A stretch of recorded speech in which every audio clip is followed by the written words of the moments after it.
Diolch newyddio. Diolch yn ydio ddew unwaith eto am y fraint o gael dod ger dyfron. Ni'n cyflwyno'n hoedfaith ofal Turdyn Plith, tywallt y lan ysbryd arno. Ni'n gofyn hyn oll trwy enw a ceiddiant yn Harglwydd Iesu Grist. Amen.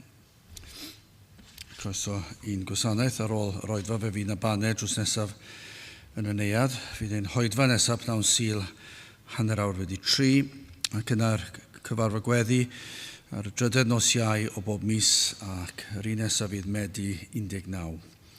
Wrth i ni gymryd y casgliad gan i aros ar ein hystedd i ganu emyn rhif 61. Mae Duw yn llond pob lle presennol ym mhob man. 61.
Darlleniad o lyfr Jeremia, yr ail benod. Jeremia, yr ail benod ac yn dechrau yr adnod gyntaf.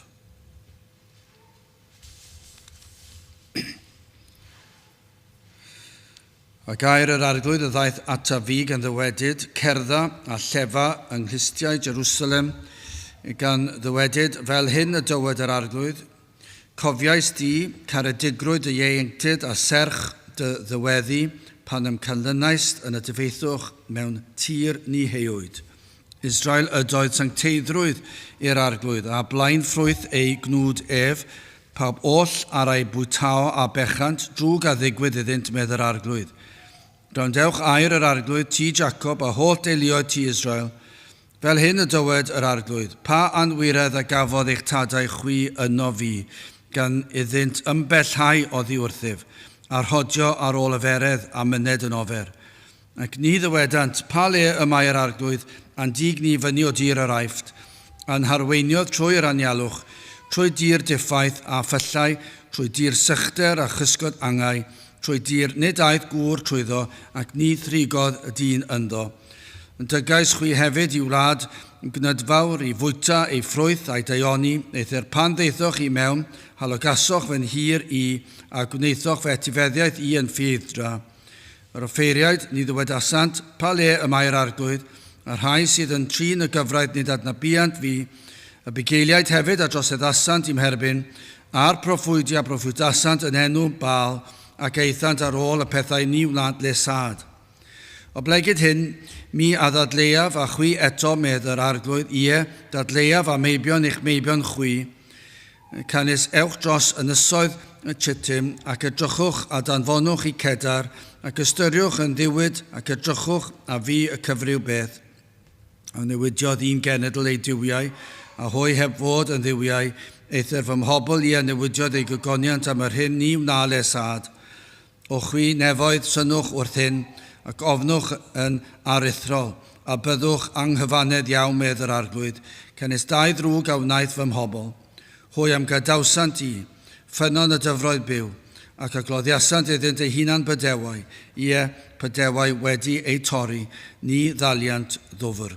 Byddai bendit Duw ar ei air sancta Dduw. Gadewch ni nawr droi at ein harglwydd mewn gweddi. Diolch yn ei ti unwaith eto, Dduw, am y fraint o cael dod ger dy fron, yn dod trwy enw a thrwy hyddiannau dy fab a'n gwaredwr yr arglwydd Iesu Grist, ac yn i yn diolch o'r newydd ein bod yn gallu dod at y ti, yn diolch i ti am dy holl roddion, dy holl fendithion y ti ag atom, yn diolch dy fod yn dad arnom ac yn ein harwain ac yn darparu ar ein cyfer, ac o Dduw maddau ni mor aml, i ni'n amau ac yn ni'n petryso wrth i ni wynebu pob dydd ac wrth i ni fynd a dod, i ni'n aml yn anghofio troi at y ti a phwyso arna ti, ac yn anghofio dy fod ti wedi gofalu ac arwain, yn cadw ni yn y gorffennol, ac felly o Dduw helpa ni i bwyso arno ti ar gyfer y dyfodol. I ni yn gweddio Dduw byddi di yn ein gwneud ni y fath rai sydd yn dy blesio di, yn dy ogoneddu di. Helpa ni o Dduw i fod yn blant i ti sydd yn ffyddlon heddi ac yn ystod yr wythnos sydd o'n blaenau, ond o Dduw pa bynnag mor hir y rwyt yn caniatáu ni rodio ar y ddaear yma, byddi ti'n helpu ni yn ein erthu ni bob cam o'r ffordd i fod yr hyn rwyt ti am i ni fod. O Dduw, maddau ein bod ni mor aml yn dymuno bod yr hyn i ni am fod ac yn cyfiawnhau hyn mor aml. O Dduw, tyrd lawr a gweithio yn ein celonau, gwna ni yn ifydd i ti, a byddwn ni'n darostwng ein hun o dan dy air, a byddwn ni yn dy geisio di a'n holl nerth.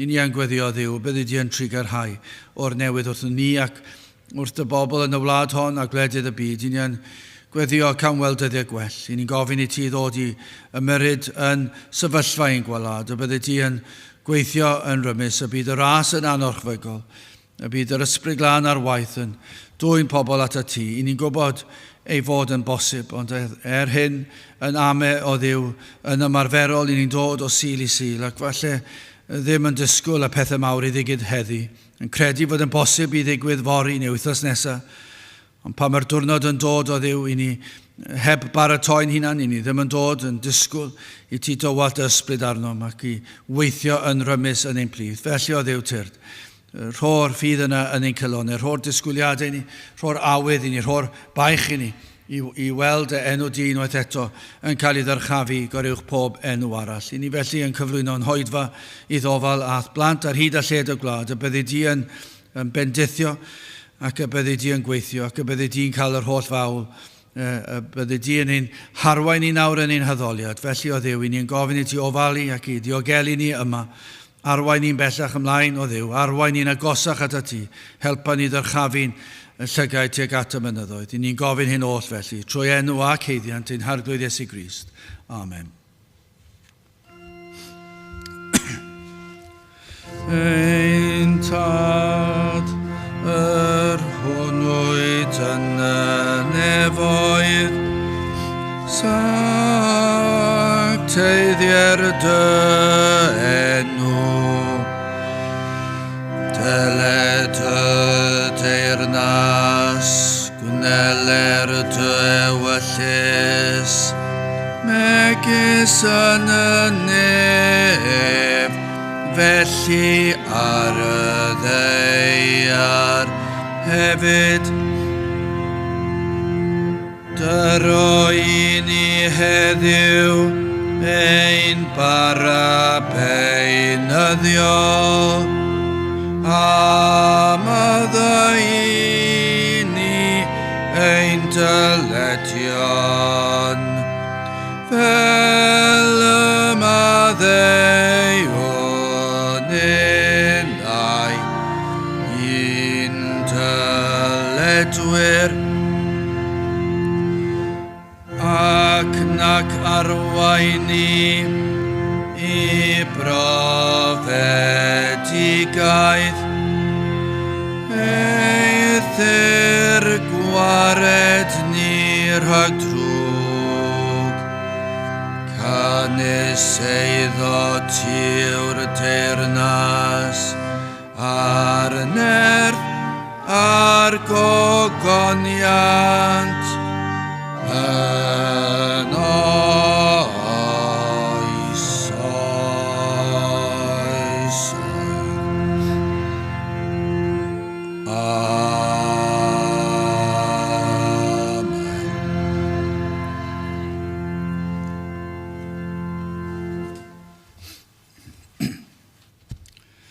Dewch ni ganu Emrif 285, mae'r iachawdwriaeth rad yn ddigon I bob rai. 285 gwn I sefyll i'w chanu.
Testyn o Jeremia ar ail benod, ac adnod 13.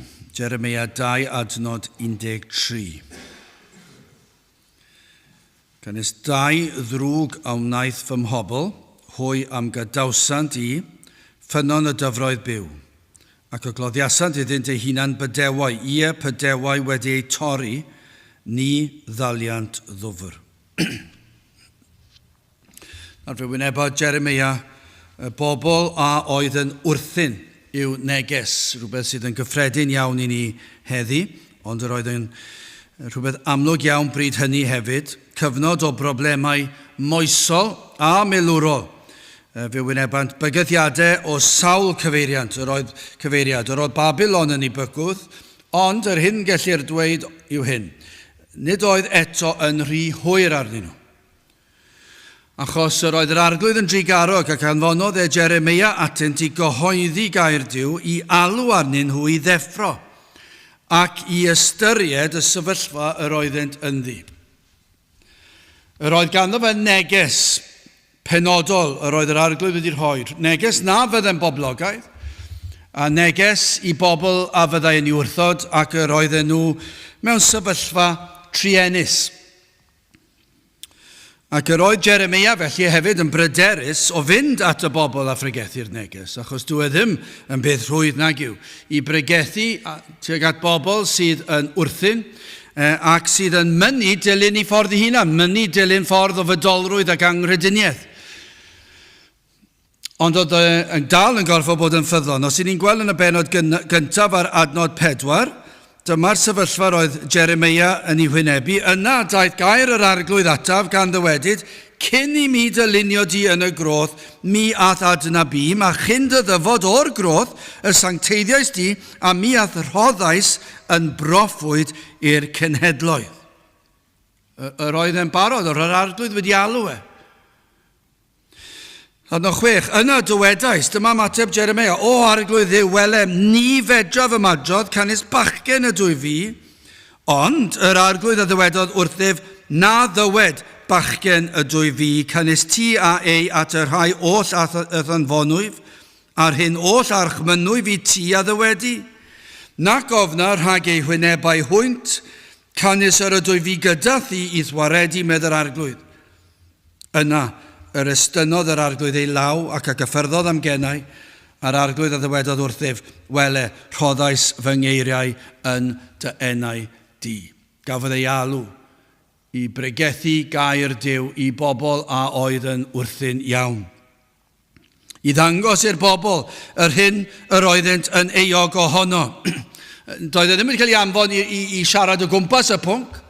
Doedd e ddim wedi cael ei anfon i ddod â efallai y broblem mewn rhyw rhan fach o'r neges oedd ganddo. Na, roedd e wedi cael ei anfon i ddweud wrthyn nhw ble roedden nhw'n euog a beth oedd rhaid iddyn nhw wneud.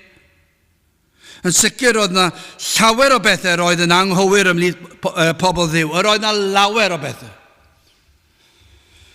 Ond yma, ym mhregeth gyntaf Jeremia, ceir y ddau brif cyhuddiad. Oedd yna ddau prif beth oedd o'i le. Ac mae e'n dweud wrthyn nhw yn blwmp ac yn blaen beth oedd y broblem. Felly'n gyntaf hoffwn ni edrych ar y drwg cyntaf, yr ail ddrwg, ac yn olaf y dyfroedd bywiol. Wel, yn gyntaf, y drwg cyntaf. Dyma'r testyn. Canis 2 ddrwg, wrth gwrs mae yna fwy na hynny'n does, ond y prif ddrygioni. Canis 2 ddrwg a wnaeth fy mhobol, hwy am gadawsant i ffynon y dyfroedd byw, ac a gloddiasant iddynt ei hunan bydewau. Ie, pydewau wedi ei torri ni ddaliant ddwfr. Nawr, y drwg cyntaf. Mae Jeremia yn dweud, oedd hwy am gadawsant i. Hynny yw, y drwg cyntaf maen nhw'n euog ohono. Dyma oedd y drwg cyntaf fydden nhw'n atebol amdano. Achos dyma yw'r broblem. Ac nydd y farn, fe fydd y bobl am droi cefn ar Dduw yn atebol. Fe fydd y wlad, fe fydd pobl y wlad yn atebol am y drwg cyntaf yma, sef i adael Duw. Rhoddodd yr arglwydd gymaint o freintiau i'w bobl yn do. Cawson nhw bob cyfle. Ond yn lle hyn, troant eu cefnau. O digon o gyfle i elwa o'r bendithion, ond fe nathon nhw droi eu cefnau. Pan ych chi'n meddwl am yr holl broffwydi y cafodd y bobl. Pob un yn datgan gair Duw, yn rhoi holl wybodaeth a oedd yn angenrheidiol iddyn nhw. Gafon nhw bopeth oedd yn angenrheidiol. Gafon nhw bugeiliaid yn do. Gafon nhw'r proffwydi.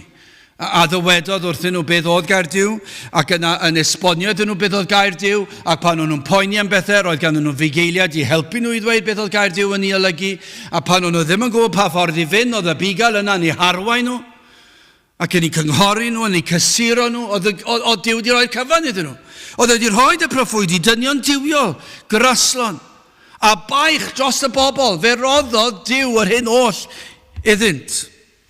Rhoddwyd y gyfraith iddyn nhw. Hyn a fyddai'n dangos iddynt eu pechod. Yr oedden nhw'n ddiesgus. Yr oeddent wedi dysgu o'r hyn sydd yn dda, ar hyn sydd yn ddrwg. Cafon nhw y proffwydi yn esbonio iddyn nhw beth sydd yn dda i'w wneud ar hyn sydd yn ddrwg i'w wneud. Gafon nhw'r cyfan. Pan ych chi'n meddwl am y byd, cyn i wnaethon ni gyffwrdd yn rhai wythnosau yn ôl, gafodd y byd gymaint wrth wynebiad. Maen nhw wedi troi cefn yn llwyr ar air Duw, a mwyafrif o gartrefi heb gopi o'r Beibl yn agos iddyn nhw. Nid yma y bobl fan hyn. Fe gawson nhw'r gyfraith, fe gawson nhw'r proffwydi, fe gawson nhw'r bobl oedd yn dweud wrthyn nhw beth sydd yn iawn a beth sydd ddim, beth sy'n dda, beth sy'n ddrwg. Gawson nhw'r proffwydi ddangos y ffordd. Fe gawson nhw proffwydi yn cyhoeddi y bydd Duw yn anfon ei fab Iesu Grist. Fe gafon nhw'r efengil yn yr Hen Testament.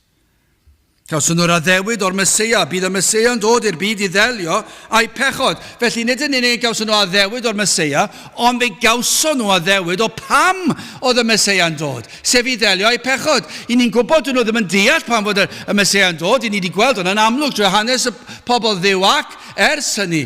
Ond i ni'n gwybod mae'n gwbl glir yng Nghaer Duw gafodd ei dweud wrthyn nhw y bydd y Meseia yn dod i ddelio a'i pechod.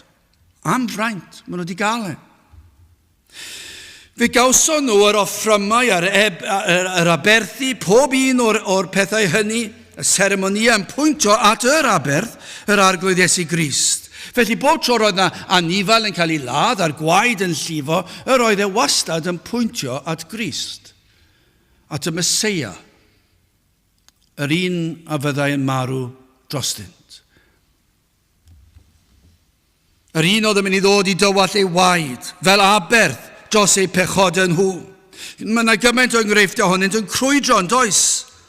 A pobl Dduw yn troi at Elunod. Ac eto, bob tro'r arglwydd yn trigarhau ac yn ymestyn allan i law. Am freintiau gafodd rhain. Gawson nhw yr holl freintiau yna.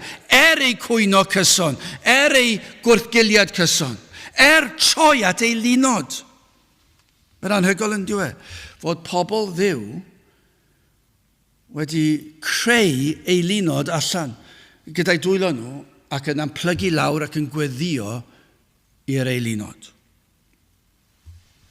Am hanesion sy'n o'r arglwydd yn ei hachub o law i gylynion. Y byddinoedd yn dod o'i hamgylch nhw a'r arglwydd yn ei hachub nhw o'i dwylo nhw. Pan nhw'n gaethweision neu'r reifftiaid ac yna'n wirthiol yr arglwydd yn ei hachub. A'r môr côr yn agor, heb sôn am yr holl adegau cyn hynny. Sawl achlysur sydd yn yr hanes i Dduw ddangos ei nerth, ei gariad, ei drigaredd. Mae yna sawl enghraifft sydd yn dangos ei fod yn Dduw sydd yn hir ymaros, yn amyneddgar ac yn ymestyn allan ei fraich achubol. Ac am felly, am bechod, am ddrwg, y drwg cyntaf yma, hwy am gadawsant. Mae'n ofnadw yn diwedd pan i chi'n meddwl am yr holl freintiau hynny. Am bechod i droi oddi wrth ei Duw. Ond dyma beth o wnaethon nhw. Allech chi ofyn, a fi oedd na gyfnod erioed i'r arglwydd i gadael nhw lawr. Allech chi adarllen yr Hen Testament, a darllenwch yr Hen Testament, a gofynnwch y cwestiwn yma, wrth darllen trwy'r Hen Testament, a wnaeth yr arglwydd i gadael nhw lawr. A'r ateb bob tro yw na. Ond mwy na hyn hyd yn oed, fe ddarparodd yr hyn oedd oll, oedd ei hangen a mwy. Dim dim ond i darparu ar ei cyfer nhw, a ddim i gadael nhw lawr, fe ddarparodd ar ei cyfer nhw a mwy. Ond allan ni'n sicr dweud, y fendydd fwyaf, a ddawyd iddynt mab Duw Iesu Grist. Ac am rhywbeth i edrych ymlaen teg ato. Am rhywbeth i ddweud wrth eich plant pan yn adrodd yr hanes amser y Pasg ac unrhyw adeg arall cyn y Sabath a am gyffroes i ddweud yma'r Meseia yn dod. Allan nhw wedi rhoi straeon i'r plant bob nos A dweud wrthyn nhw, cyn mynd i gysgu, ni'n mynd i alw ar yr arglwydd nawr, ond cyn hynny, dwi'n mynd i ddweud hanes i chi o beth mae'r arglwydd wedi wneud i ni fel pobl, a'i fendithion, a'i ddarpariaeth ar ein cyfer ni, a'r gyfraith, a'r proffwydi, a'r holl hanesio yma o Duw yn hachub nhw o'i gelynion. Ac yna mae'n dweud, ond fwy na dim, mae wedi addo bydd mab Duw yn dod ato ni, a dyma sut fydd e'n cael ei eni. A byddwn nhw'n dweud wrtho, dyma ble fydd e, os ydyn nhw'n darllen yr ysgrythyr, mae wedi dweud wrtho ni, ble mae'n mynd i ddod, ac a beth fydd yr amgylchiadau, a beth fydd e'n neud, achos mae Eseia wedi dweud wrthyn ni, be mae'n mynd i neud, allech chi fynd ymlaen. Ac felly am bechod erchyll i droi cefn ar Dduw felly. Mae'n ofnadw yn diwe. Iddyn nhw droi, dyna be mae pechod yn neud. Fe wnaethon nhw droi eu cefnau ar Dduw. Ond mae sawl un heddi, i ni'n nabod lot yn dydyn ni. Sawl un i ni'n nabod, allech chi restru, allech chi llenwi llyfr gyda enwau pobl. I ni'n nabod yn ein hoes ni sydd wedi gwneud yr un dewis. Dewis troi cefn ar Dduw a'r Grist ar yr Efengil. Dewis gwrthod Duw. I ni'n nabod lot yn dydyn ni sydd wedi dewis gwrthod ei fendithion. Dyma beth sy'n druenus, bod yna rai fe ddylen nhw fod yma nawr pnawn yma. Ond ni'n dylen nhw? I ni'n gwybod, dim o ran achos pwy sy'n neud yr oedfa neu ble i ni, na dim i felly, fe ddylen nhw fod ar hyd a lled o wlad, yn hir arglwydd ar ei ddiddef, yn dod i gyd addoli ac i gyd ganu ac i ddyrchafu enw Crist, fe ddylen nhw fod yma, ond dyn nhw ddim. Maen nhw wedi dewis peidio, maen nhw wedi dewis cwrdd a cael barbecue neu rhywbeth pnawn di Sul. Rhai wedi cael ei magu ar aelwydydd Cristnogol. Rhai wedi cael yr holl fendithion o fagwraeth Cristnogol a'i harwain at Grist, a'i pwynt at Grist. Ond ble maen nhw heddi? Falle bod nhw ar lan y môr, falle bod nhw yn y parc, falle trad lan, falle bod nhw rhyw gêm bêl-droed ymlaen prynhawn ma, dwi ddim yn gwybod. Ond dyn nhw ddim yn i'r arglwydd. Be maen nhw wedi gwneud? Maen nhw wedi dewis. Dwi ddim eisiau dilyn yr arglwydd. Dwi eisiau troi fy nghefn oddi wrtho. Yr holl fendithion. Ac maen nhw'n dweud nad oes na Dduw. Nad yw y Duw yma'n darparu ar ei cyfer nhw. Dyna beth maen nhw'n dweud. Maen nhw'n anwybyddu ei fygythiadau fe. Maen nhw'n hyd yn oed siwr o fod yn mynd i gysgu yn y nos ac yn dweud does dim atebolrwydd. Maen nhw'n siwr o fod cyn mynd i gysgu yn y nos, tybiwn ni'n dweud hyn, does dim barn ar ddiwedd amser, achos does dim Duw. Fyddwn ni'n marw yn cael ein claddu, a dyna fe. Dyna beth mae rhai wedi dod i benderfynu wneud. Anwybyddu'r holl dystiolaeth sydd o'i hamgylch nhw, o'r greadigedd i'r rhagluniaethau mwyaf rhyfedd yn ei bywyd yn hyd yn oed, am euogrwydd, i fod yn euog o'r fath gamwedd, i droi at ei lunod nad ydynt yn gallu gweld na chlywed, nac arogli, na symud, ac i droi at ei lunod felly o'r Duw a'i creuodd nhw ac a greuodd y byd. Ac i'r Iddewon fan hyn i bobl Dduw, i'r Duw a ddarparodd manna yn yr anialwch ac agorodd y môr coch. Mae'n warthus yn dweud. Mae'n ofnadw a mae'n fwy tarcalonus pan ni'n symud o'r Hen Testament hi'n bywydau ni, pan ni'n meddwl am rhai i ni'n nabod. Sawl un fiodd fel plant yn yr ysgol Sul mewn capeli ar hyd a lled o wlad, a tyfu lan, ac unwaith maen nhw'n mynd i'r uwchradd fel chi ddechrau dweud, ac unwaith maen nhw'n dechrau cael ei ffonau symudo, ac unwaith maen nhw'n cael dylanwadau'r byd, ac yn dechrau troi cefn ar Dduw. Ond wrth gwrs, ni'n gallu gwneud o fewn yr eglwys. Mae yna nifer yn troi cefn ar yr Efengil o fewn yr eglwys. Dyn nhw ddim yn mynd at be ni'n galw'r byd tu fas, ond maen nhw'n mynd at yr hyn yw'r byd yn eu calonau nhw. Maen nhw wedi troi at rhyw grefydd arall, crefydd Cristnogol, ond maen nhw wedi gwneud o'i gwneithuriad eu hunan, a maen nhw'n gwneud i'r rheolau lan eu hunan. Ond yr un yw'r peth, i ni wedi gweld yn yr oes i ni'n byw yn ddi heddi, hyd yn oed yma yng Nghymru, eb sôn am America a'r gwledydd pell yna, ond i ni weld y fan hyn, sawl lle sydd yna sydd wedi peri fod yr oedfa'n llawn adloniant, a mae yna nifer o bobl ifanc yn tyrru i'w hoedfa nhw, a mae'r lle'n llawn ac llawn bywyd, ac mae'n fyrlymus gyda bywyd, maen nhw'n dweud. Ond oes dim gwir efengil na, achos dwi ddim yn arwain at sancteiddrwydd ac at fywyd fel Iesu Grist. Ond be maen nhw wedi gwneud? Maen nhw wedi creu rhyw grefydd arall. Cristnogol ydy. Ond nid yr efengil yw e. Ond beth yw hwnna? Dim byd gwahanol i'r Iddewon. Maen nhw wedi troi eu cefnau ar y gwir Dduw. Dyna'r pechod cyntaf. Cynnes 2 ddrwg o wnaeth fy mhobol, hwy am gydawsant i, ac am bechod y mae'r Cymru wedi wneud ohoni heddi. Maen nhw wedi gadael Duw, hyd yn oed y rai crefyddol, hyd yn oed y rai efengyledd bellach. Maen nhw wedi gadael y gwir Dduw. Mae crefydd bron a llwyr ddiflannu o'r wlad yma. Ac i feddwl am y bendithion fuodd i Gymru. Roedd yn un anfon cenhadon i bendraw'r byd. Ffrwyth diwygiadau. Ond bellach y mae angen cenhadon i ddod i Gymru. Mor dywyll yw e yma i ni wedi gadael ein Duw. Wel, symudwn ni mlaen, beth oedd yr ail ddrwg? Mae'r un cyntaf ofnadw yn dyw e. A dyna'r achos y broblem, ond yr ail ddrwg, cynnes 2 ddrwg o wnaeth fy mhobol, hwy am gydawsant i, ffynon y dyfroedd byw ac a gloddiasant iddynt ei hunain bydewau, pydewau wedi torri, ni ddaliant ddwfr. Yn y Saesneg, cistern, neu sestonau dŵr. Beth yw sestonau dŵr? Rhyw declyn y mae dyn yn ei greu i ddal dŵr. Achos mae dŵr yn bwysig yn diwedd. Mae angen, ac mewn rhai gwledydd, mae hyn oed pan nad yw'r pibel dan y ddeiar gyda ni a'r holl bethau mae'n ei wneud yn fodern i troi'r taplan, mae angen llefydd i ddal y dŵr. Achos mae dŵr yn hanfodol i fywyd. Heb ddŵr byddwn ni'n marw. Chi ddim yn gallu gwneud dim byd heb ddŵr. Mae'n rhaid i gael dŵr yn y corff i fyw. I ni'n defnyddio dŵr i lanhau, ni'n defnyddio dŵr i goginio, mae rhaid i ni gael ei yfed. Ac felly mae eisiau rhywbeth i ddal y dŵr, ond dyma oedd y broblem.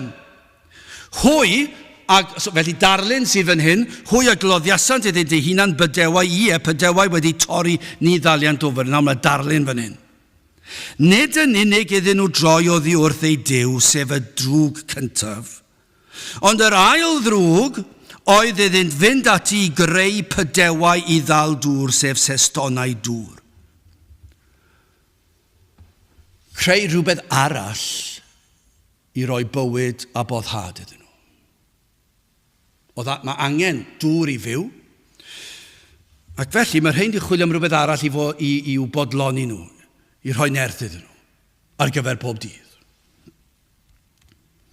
Achos yr hyn sydd yn sicr am ddyn, mae dyn wastad yn chwilio am rhywbeth i'w fodloni. Nawr, dim o reidrod nawr o ran diod o ddŵr i roi bywyd i ni, ond dyma'r darlun. Ond mae dyn yn chwilio trwy'r amser i roi rhywbeth yn ei fywyd, i'w fodloni fe. Mae'n amlwg trwy gydol hanes y byd. Mae dyn wastad yn chwilio am rhywbeth i lenwi'r gwacter sydd yn ei enaid. Mae yna angen. Fel y darlun corfforol, mae angen, ni'n gwybod, os nad ydyn ni wedi cael diod trwy'r bore, erbyn amser te, heb yfed o gwbl, bydd gennym ni bentost. Os ewch i'r gwely a di treulio diwrnod cyfan heb ddiod, mae yna broblemau mawr yn mynd i ddod. Os ewch i'r ail ddiwrnod, mae e'n beryglus, tu hwnt. Mae'n rhaid cael dŵr. Ond pan ni'n iach, ni'n gwybod, fe fydd y corff yn dweud wrthyn ni, mae angen diod yna, felly chi'n mynd i ôl diod, a chi'n yfed y diod, a chi'n teimlo chydig bach well. Falle diw'r pen ddim yn curo gymaint.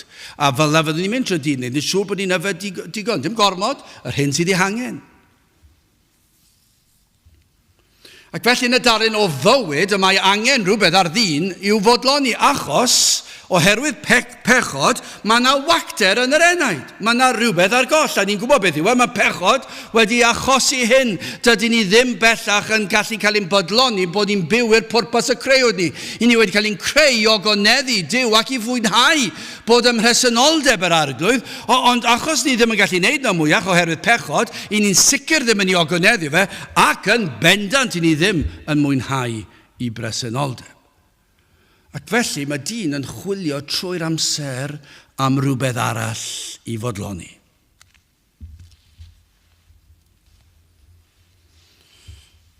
Nid yw yn fodlon ac unrhyw beth a wna. Yn sicr yn yr hir dymor, efallai, yn fodlon am ychydig yn y presennol. Wrth gwrs, ni'n gwybod bod yna'n wir, mae pobl yn cael ei bodloni yn dydyn nhw. Yn y presennol, ar nos Wener, o ran fe fydd yna ddau fath o berson gyda chi, a fydd un mas sydd eisiau'r ochr gwyllt o fydolrwydd. Ac ar nos Wener neu nos Sadwrn, fe fyddan nhw'n mynd i'r clybiau'r tafarnau yn yfed ac yn meddwi, beth bynnag y clybiau, gwrando ar y gerddoriaeth uchel. Lan ar ryw oedran fydd hwnna'n para, siwr o fod, a wedyn mae'r pen yn curo gormod i gallu mwynhau'r math yna beth. Ond dyna be mae'r byd llawer iawn ohonyn nhw yn mynd tuag ato. Maen nhw yn mynd i rhywbeth. Ac maen nhw'n cael pleser ac maen nhw'n fodlon am y noson. Ddim y bore wedyn efallai. Ac wedyn mae'r aniddigrwydd yn dechrau to. Erbyn 11 o gloch bore Sadwrn, mae'r aniddigrwydd, anhapusrwydd, dwi ddim yn bodloni. Ond maen nhw'n gallu lleddfu hwnna trwy edrych ymlaen at nos Sadwrn. A mae'n dibynnu os maen nhw'n mwynhau gwaith a'i peidio, os maen nhw'n mwynhau maen nhw'n bodloni, ond wedyn maen nhw'n edrych ymlaen ar penwythnos nesaf. Dyna fel mae'r patrwm yn mynd. Ond mae'r bodlonrwydd yn pylu rhywfaint, yn diflannu, yn gwanhau. Ac wedyn maen nhw'n gorfod meddwl am rhywbeth arall. Maen nhw'n meddwl am wyliau arall, ac yna wyliau arall, a wedyn am car newydd, ac yna am ddillad newydd, wedyn i gwyliau arall, wedyn nos Wener, nos Sadwrn, a maen nhw'n mynd o un pleser i'r llall. Ond pa mae'r salwch yn dod ar eu traws nhw, mae'r aniddigrwydd yn dod mewn yn anferthol. Dyn nhw ddim yn gallu ymdopi dy fe. Ond mae gyda chi math arall o bobl, falle nid yn mynd i'r clybiau nos, ond maen nhw'n mynd i'r cyngherddau. Llawer mwy crant. Gwisgo lan. Daclus. Pryd o fwyd fach cynta. Lawr yn y bai yng Nghaerdydd. Ryw di bwyta crant. Cyna maen nhw'n mynd i'r canolfan y millennium efallai, ac yna wedi gwisgo'n gwrando ar ryw opera neu ryw gerddorfa. Dyn nhw ddim yn y clybiau nos, wrth gwrs, dwi ddim fel yna. Ond i ni fyna, cyna fydden nhw'n sefyll ar ôl, a siwr o fod yn cael diod bach ar ôl, glased bach o win gyda'i cyfeillion ac yn siarad ac yn mwynhau, ac yna maen nhw'n mynd nôl, ac yna mae'r aniddigrwydd yn dechrau curo to. Felly fe ymlaen, falle chwaraeon yw ei rai sydd yn ei bodloni nhw dydd Sadwrn.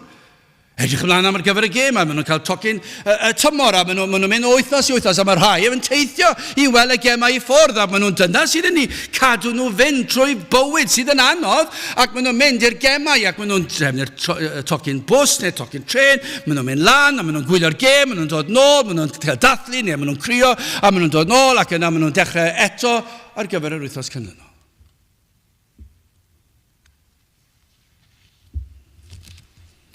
Dwi ddim yn bodloni'n hir dymor, ond yn y byr tymor mae e.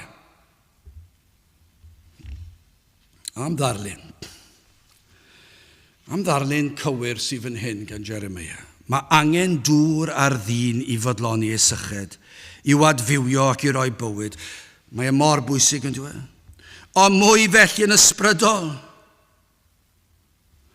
A disgrifir fan hyn, yr hyn oedd ganddynt, fel ffynon y dyfroedd byw. Yr oedd Duw wedi darparu i bobl Dduw, yr hyn oedd angen arnyn nhw i fodloni'r enaid. Yr oedd e wedi. Oedd yr oedd e wedi darparu ffynon y dyfroedd byw.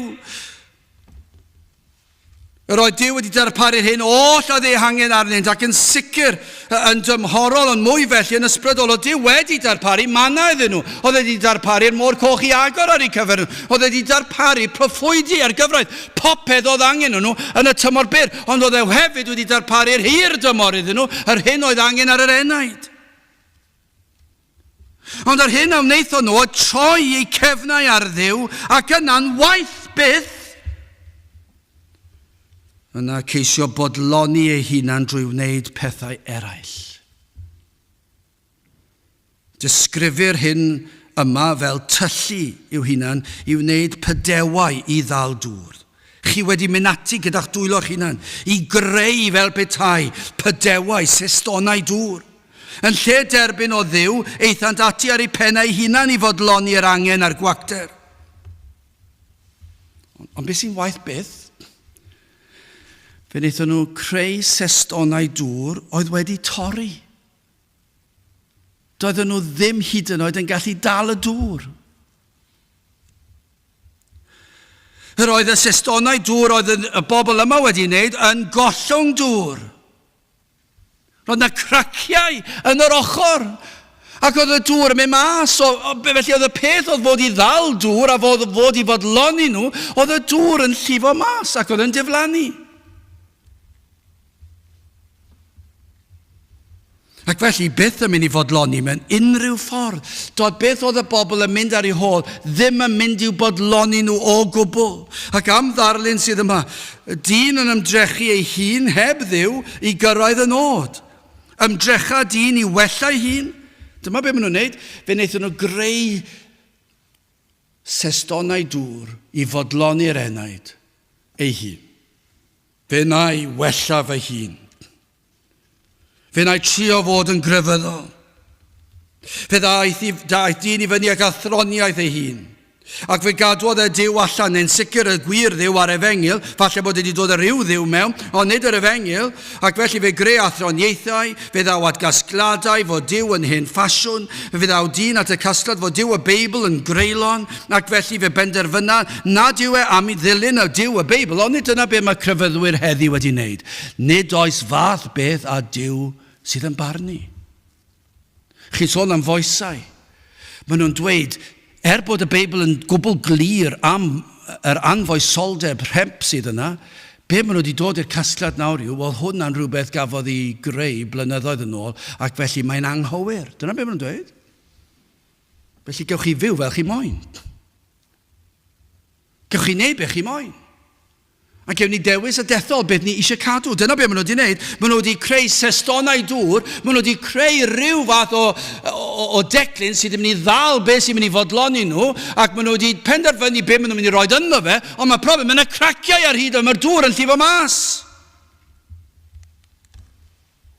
Pa hawl sydd gan ddyn i ddod at casgliadau yma? Dyna beth sy'n rhaid ni ofyn. Pwy sydd wedi roi'r awdurdod i ddyn i ddod i fyny ar datganiad nad ydy Duw yn barnu? Pa hawl sydd gan unrhyw grefyddwr i ddweud nad oes uffern? Pa hawl sydd gan unrhyw un i ddweud na fi Duw yn cosbi pechod? Achos dyna beth mae'r Beibl yn dweud. Pwy sydd wedi roi'r awdurdod i'r diwinyddiwyr yma i ddod lan ar ryw ddamcaniaeth bod Duw yn Dduw cariad yn unig a diffiniad nhw o Dduw cariad yw Duw yn gadael i chi wneud beth bynnag chi moyn. A fydd pawb yn mynd i'r nefoedd. Pwy sydd wedi roi'r awdurdod iddyn nhw ddweud y fath beth? Dyna beth mae dyn yn neud yn ei bechod. Mae e'n creu i reolau ei hunan. Mae'r gwyddonwyr wedi penderfynu, mae ffrwydrad oedd achos dechreuad y byd. Ond does dim prawf ganddyn nhw. Dyna beth maen nhw'n meddwl. Maen nhw wedi eistedd lawr, maen nhw wedi meddwl, wel, mae'r byd yn hen, a felly rhaid bod yna rhyw ffrwydrad wedi bod, ac mae wedi popeth i glanio yn anhygol i greu byd mor rhyfeddol â hon. Ond pwy rhoddodd yr awdurdod yn nhw'n ddweud y fath beth, achos nid gwyddoniaeth, achos maen nhw newid i meddyliau nhw drwy'r amser. O, mae yna gymaint o syniadau yn does. Ond mae'n ei bodloni nhw, yn dyw e? Mae'n ei bodloni nhw. Maen nhw'n llenwi'r sestonau dŵr mae'r pethau sy'n mynd i fodloni nhw mewn bywyd, gyda'i athroniaethau nhw, gyda'i gwyddoniaeth nhw, gyda'i crefydd nhw, gyda'i Cristnogaeth i hunan nhw. Maen nhw'n llenwi fe gyd yn y sestonau dŵr yma. Maen nhw'n llenwi fe'r top, ond be nhw'n sylweddoli? Mae yna craciau ym mhob rhan o'r seston dŵr, a mae'r dŵr yn llifo mas, ac ni fydd beth sydd yn y seston dŵr yn ei bodloni nhw pa mae angen fwy arnyn nhw.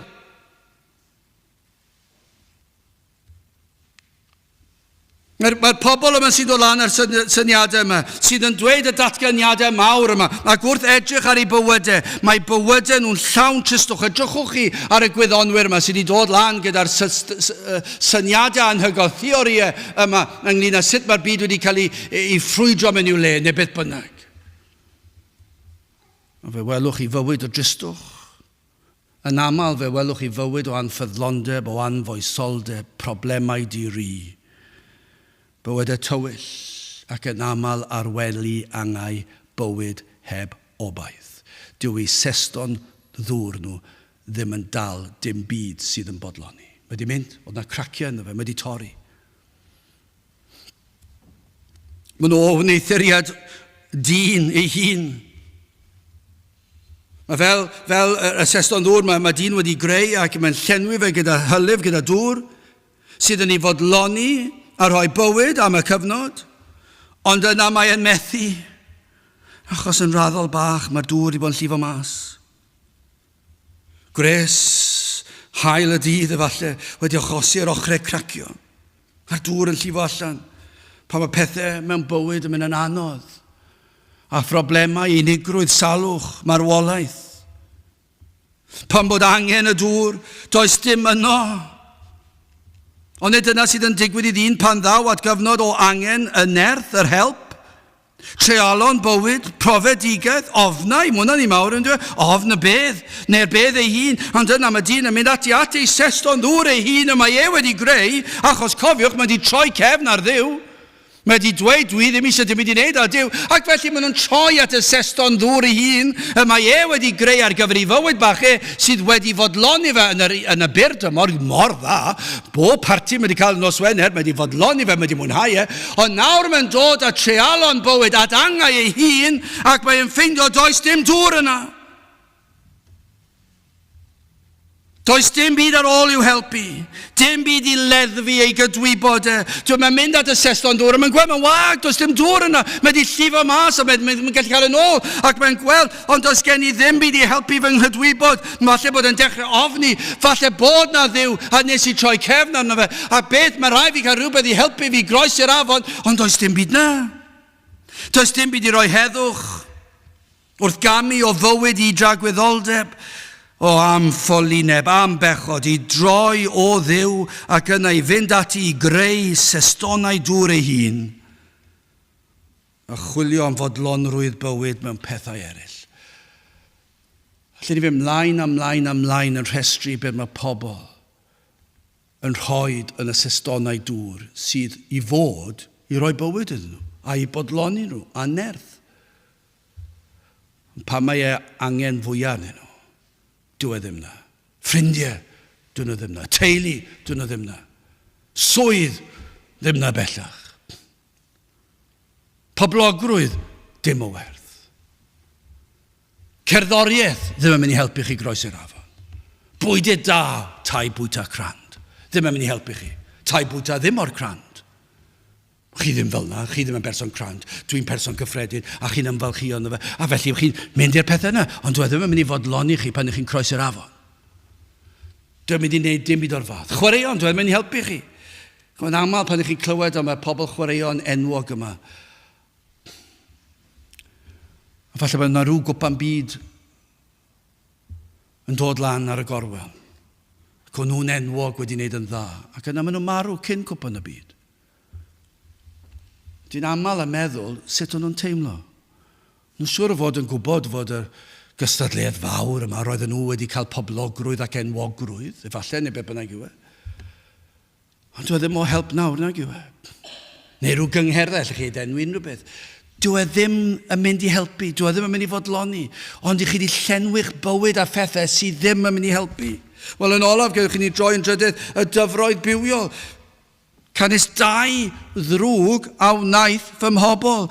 Hwy am gadawsant i, ffynon y dyfroedd byw, ac o gloddiasant iddynt ei hunan, pydewai wedi ei torri ni ddaliant ddwfr. Felly mae Jeremiah yn dweud, un lle sydd yna i fynd. Ac un lle heddi sydd yn rhaid i ni fynd. Os i ni am dderbyn gwir boddhad mewn bywyd a boddhad i'r enaid. Os i ni am dderbyn heddwch. Os i ni am wybod beth yw gwir pwrpas bywyd. Os i ni am wir cael boddhad a gallu cysgu yn os yn gwybod fod fy enaid yn saff. Os dwi am gwybod sut i fyw fy mywyd a mwynhau presenoldeb yr arglwydd a mwynhau dilyn i lwybr, mae'n rhaid i ni wneud rhywbeth. Rhaid i ni ddod at y ffynon, y dyfroedd byw. Os i ni am derbyn yr hyn sy'n fwy allesol ar gyfer taith, ein bywydau, ac ar gyfer tragwyddoldeb, yna rhaid dod at y dyfroedd bywiol. Hynny yw rhaid dod at ein harglwydd, at yr arglwydd Iesu Grist. Ffynon sy'n wastad cymaint gwell na seston, ond yw e? Dyw pydew dŵr ddim cystal a ffynon ddŵr. Amlwg, ydyw e? Mae'n amlwg. Dwi'n cael teclyn y mae dyn wedi greu, wedi tyllu yn y ddaear ac wedi creu rhywbeth i ddal dŵr, neu os ydych chi wedi adeiladu un allan o beth bynnag yw e, rhyw fetalau neu beth bynnag, os ydych chi wedi creu seston ddŵr i ddal dŵr, mae hwnna'n weddol, mae'n dderbyniol am y tro, ni'n gwybod hynny, mae'n neud y peth, neud y swydd am y tymor byr. O llawer gwell yw cael ffynon sydd yn llifo. Mae seston ddŵr yn rhywbeth o wneithuriad dyn, yn rhywbeth sydd yn para cyfnod yn unig. Mae'r seston ddŵr yn mynd i cael effeithio gan yr amgylchfyd, ond yw e? Os yw yn eistedd ar y llawr, yna fe fydd y llawr yn effeithio, fydd y tir yn ddamp neu yn sych. A fydd yna rhywbeth sydd yn y tir yn effeithio ar y seston ddŵr. Ni'n gwybod hynny. Y tywydd, mae'r gwres yn gallu twymo'r dŵr lan. Mae'r dŵr yn boeth ac yn gallu cael germau ac pethau drwg, bacteria ac bob math o bethau yn eistedd yn y dŵr. Mae'r oerfel yn gallu dod, mae'n gallu rhewi'r dŵr sydd yn gallu achosi crac yn y seston ddŵr yn y lle hefyd. Y dŵr sydd yn eistedd mewn seston ddŵr nid yw yn llifo o ddŵr ffres. Ac mae'n troi'n stêl. Dwi ddim yn bodloni. Yn sicr pan mae angen e fwyaf.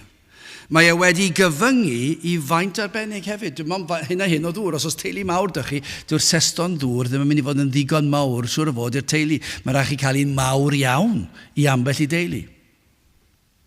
Felly mae yna faint iddo fe. A os oes eisiau mwy o ddŵr, dych chi ddim yn gallu cael e. Dyma hyn a hyn o ddŵr sydd yno. Mae dim ond yn mynd i fodloni hyn a hyn o aelodau'r teulu, allwch chi ddweud. Ond does dim o hwn yn wir o'r ffynon, nag yw. Mae'r ffynon yn naturiol ac yn llifo. A dŵr oer ffres sydd yn adfywio ac yn bywhau. Os ydych chi'n mynd at y ffynon, fe gewch chi ddŵr sydd yn ffres, a chi ddefnydd, a bydd yn oer, a bydd chi'n gallu cael eich bywhau, fyddwch chi'n teimlo'n well. A gyda'r ffynon, does dim cyfyngiadau, mae'n llifo. Ac felly ewch chi nôl y pwced, a mwy o ddŵr. Os ydych chi eisiau mwy o ddŵr, chi'n mynd nôl i'r ffynon, a chi'n nôl i'r gweddill y teulu, os na deulu arall yn dod. Chi'n dweud, dim ots, mae digon o ddŵr, da fi, fe ai'r ffynon. Ond os oes seston ddŵr sydd â chi, a mae'r glaw wedi glawio a llenwi fe, neu chi wedi goffa cerdded milltir neu ddwy gyda bwced, a'i lenwi fe, yna mae'r dŵr yna, os ydych chi wedi redeg mas, mae wedi mynd. Ond mae'r ffynon yn para, mae'n llifo, mae'n ffres, mae'n adfywiol. Does dim cyfyngiadau. Fe ddaw o ddymderoedd y ddaear. Ac felly dim syndod bod Jeremiah trwy arweiniad yr Ysbryd Glân wedi defnyddio hwn fel darlun gwych o'r arglwydd Iesu Grist. Mae'n llwyr, mae Iesu Grist fel y ffynon, y dyfroedd byw. Dyna beth mae'n dweud, dyna beth yw Iesu Grist. Mae'n ffynon o'r dyfroedd yma sydd yn fywiol. Mae Iesu Grist yn llwyr fodloni pob enaid a ddaw ato. I bob un sydd yn dod ac yn yfed o Iesu Grist, mae e'n bywhau nhw gyd. Nid oes un enaid erioed wedi dod at Grist ac heb ei fodloni.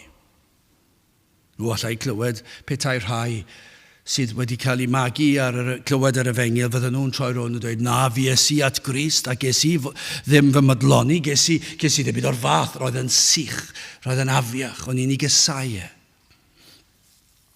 Beth ni'n dweud i rai fel yna? Allwn ni ddweud yn sicr i chi, ni fuodd rheini at Grist erioed. Sicr i chi, doedd ddim yn bosib. Doedden nhw ddim yn ceisio Crist. Doedd dim syched ganddyn nhw am Grist. Nhw wedi cael eu magu a dweud wrthyn nhw, ond nhw wedi cael eu clywed y straeon ac felly'n dweud o fe na i weddio'r weddi, ond doedd dim syched arnyn nhw. Ac roedd yn ddiflas iddyn nhw. Achos os fuodd enaid at y dyfroedd bywiol yma, at y ffynon yma, at Grist, yna maen nhw'n cael eu bodloni, ac maen nhw'n cael eu bodloni hyd tragwyddoldeb. Mae'r enaid yn cael ei buro wrth ddod at Grist. Mae'n cael ei fywhau yn syth wrth ddod at Grist. Ceir dymderoedd o fendithion o'r dyfroedd yma. Popeth sydd ei hangen ar yr enaid yn y ffynon y dyfroedd byw. Gai ofyn i chi, ydych chi wedi gweld eich pechod a cheiddiant? A yw e'n pwyso'n drwm arnoch chi, fel i fod e'n brifo? Yna dewch at Grist yw neges Jeremia a neges yr ysgrythyr. Mae Crist wedi agor ffordd i faddau eich pechod, i'ch bodloni chi, i ddelio ar baich. Chi'n teimlo'r pwysau ogrwydd ar eich enaid, yna dewch at Grist. Mae wedi cymryd ein cosb ar y groes. Fe roddodd ei ddwylo pur ar led. Fe lifodd y gwaed ohono fe pan nath y tad cosbi Iesu Grist yn ein lle ni, ac felly wrth ddod at y ffynon y dyfroedd bywiol yma at Grist ei hun, fe gewn ni'n bodloni na fyddwn ni'n cael ein cosbi byth eto. Mae Crist wedi gosbi yn ein lle ni. Gai ofyn i chi, ydych chi'n teimlo nad ydych chi byth yn mynd i fod yn ddigon da? Achos yn sicr i chi, fyddwch chi byth yn ddigon da. Yna dewch at Grist, at y ffynon y dyfroedd bywiol. Achos mae Crist wedi cyflawni'r gyfraith yn ei lle ni. Dyma pa mor dda yw'r ffynon. Gymaint gwell na'r sestonau dŵr sydd wedi torri o'n gwneithuriad ni. Does dim byd allwn ni wneud fydd yn bodloni ni, ond mae Crist wedi cymryd y gos. Mae Crist wedi byw y bywyd perffaith i ni. Mae e wedi darparu clogi'n cyfiawnder i ni. Rhufeiniad 11 adnod 33. O ddyfnder golyd doethineb a gwybodaeth Duw. Gwrandewch ar hwn, mor anchwiliadwy yw ei farnau ef, a'i ffyrdd mor anolrheinadwy ydynt. Na meiriau mowr sydd yn llawn ystyr. Chi jyst yn goffa torri nhw lawr. Mae'n ddigon clir be mae'n golygu. Anchwiliadwy. Gair chwilio yna. Mor fawr y peth, mae'n anhygol. Anolrheinadwy. Chi'n methu olrhain y peth? Mae y peth yn anferth. Mae'r bendithion yn Crist yn anferth.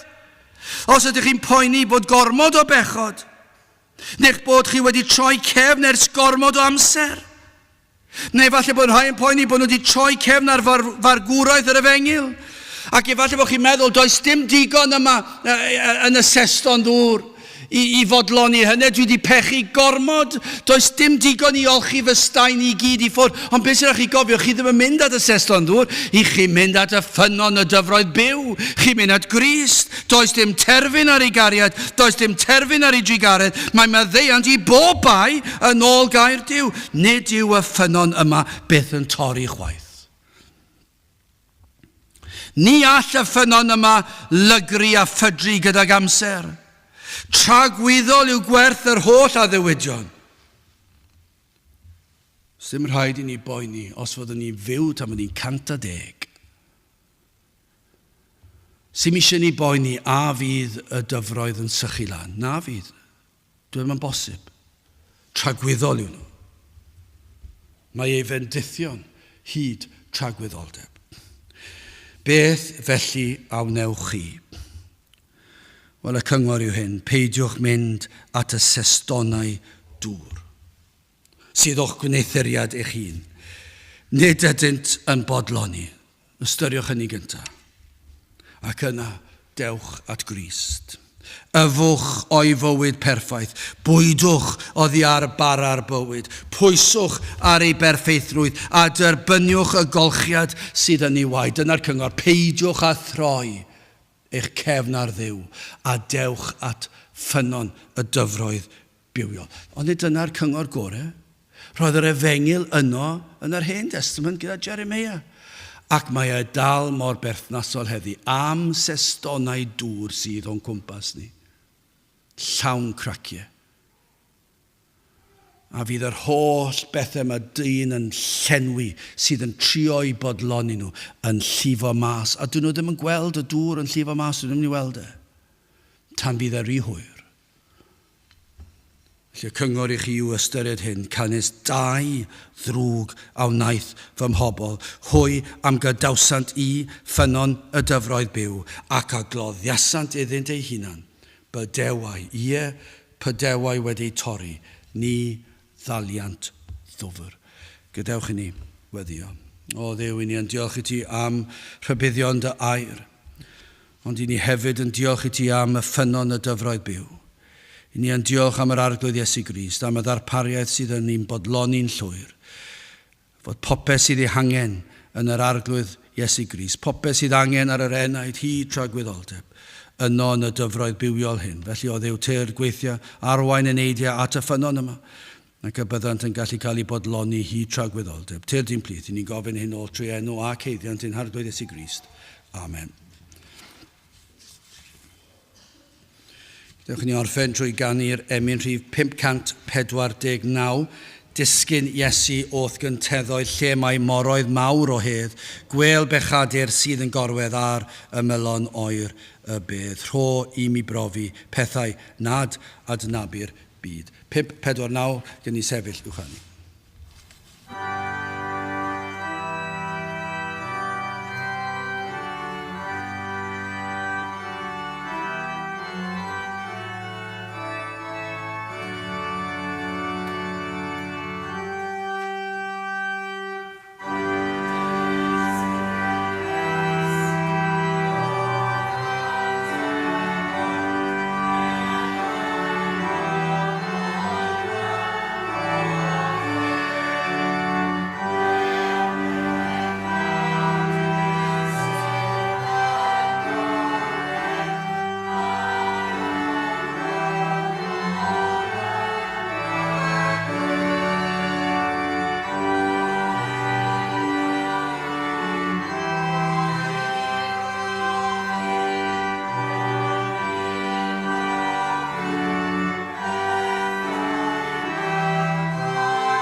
A nawr bydd wedi ras i'n harglwydd Iesu Grist a chariad Duw a chymdeithas yr ysbryd glân fod gyda chwi o hyd byth. Amen.